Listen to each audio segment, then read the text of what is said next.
So I was just pondering the connection between listening to the positive voice and happiness. And it really dawned on me that one big important part of being happy is pursuing some kind of goal, having growth and development in some way.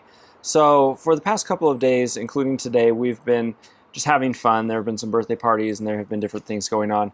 And it has been great and I've really enjoyed it. But and the weather's been beautiful and we've done a couple of things. And it almost makes me think, man, why don't we just stay like this and just keep doing things? And I'm really looking forward to seeing the movie The Incredibles 2 tomorrow, because we watched The Incredibles 10 years ago or whenever it came out and we really liked it. And so sometimes when you get to that point, you think, man, this is so nice. This is just so fun. Why isn't life always like this? The same thought could happen when you're at Disneyland or when you're on a cruise or on a vacation. Oh, I just wish this was every day. And I am one of the lucky people who has been able to experience what it's like to live a vacation style life for quite a long time, and to realize that is not the long-term thing that you might want.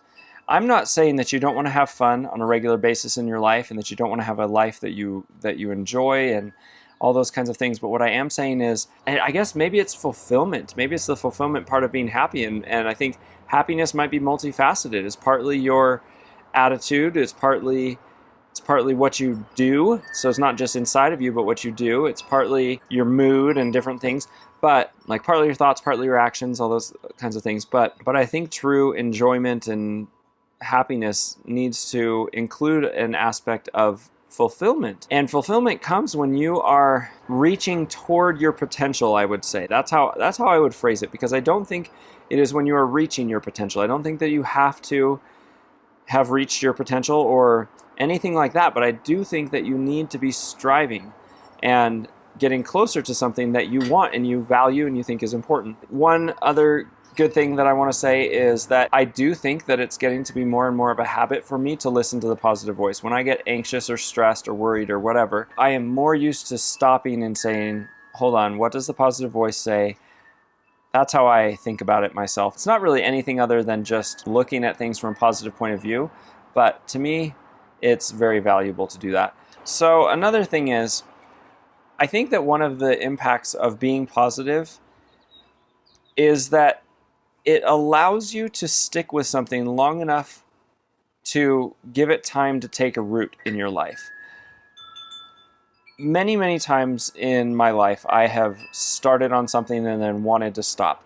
And a lot of the times I have stopped. Different jobs, different types of things. I've gone after them and then said, oh no, I don't know if I want to do this. Or, oh, this isn't working out. And going back to my gardening analogy of life and development, you clear out your soil, you clear out the weeds and everything, and you maybe even take out the old plants that were growing if you realize that you don't want them anymore. And then you plant something, and once you plant a seed, you water it for quite a while before you see anything. And then you see a little tiny sapling come up, but you still have to water it and care for it just as much. Maybe even you have to care for it more at that point. And then it grows, and it might be, depending on what it is, it might actually get stronger before it even has any fruit for you. So it doesn't really have what you planted it for. And then only finally after a while, it gives you fruit. And to take the analogy a little bit further, some plants, I believe grapevines are this way, and some trees might be this way, where they'll have a crop the first year, or maybe once they're mature enough, they'll have a crop, and it's not really very good. So you get something, but it's not what you wanted, and then you have to wait a couple more seasons until you get the good fruit. And some things, the older they are, the more valued they are, and the better they are.